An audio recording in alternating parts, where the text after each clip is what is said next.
Pemirsa, pengrajin miniatur mobil mainan membawa dampak positif bagi sebagian orang. Salah satu contohnya ialah seorang supir di Kabupaten Musirawas yang beralih profesi menjadi pengrajin miniatur mobil mainan dengan omset jutaan rupiah per bulannya.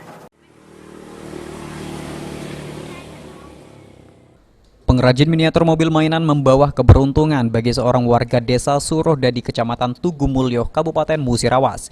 Ialah Miko, seorang yang sebelumnya bekerja sebagai sopir mobil dan kini beralih profesi sebagai pengrajin miniatur mobil bus dan truk dari bahan kayu bekas.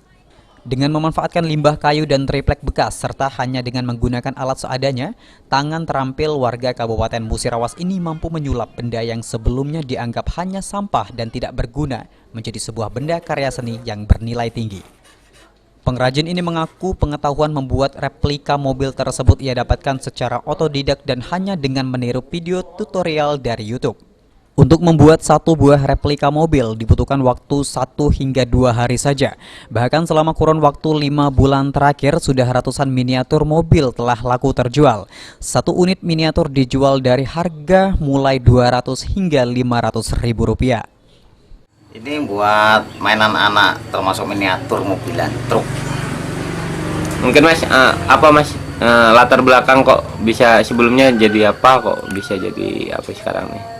Ya dulunya saya tuh sopir gini, karena sekarang tuh nyuper sepi Mas ya. Jadi saya tuh beralih profesi nyoba membuat miniatur mainan anak ini.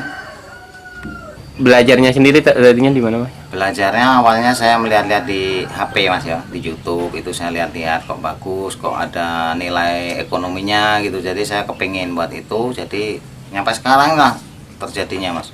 Berapa? Kalau omsetnya sudah bisa saya mengeluarkan kurang lebih 100-an lebih mobil Mas. Dari profesi barunya tersebut, Miko mengaku bisa mendapatkan penghasilan hingga 3 juta rupiah per bulan. Dan ia bersyukur masih bisa mencukupi kebutuhan hidup berkeluarga di tengah pandemi COVID-19 yang sedang mewabah.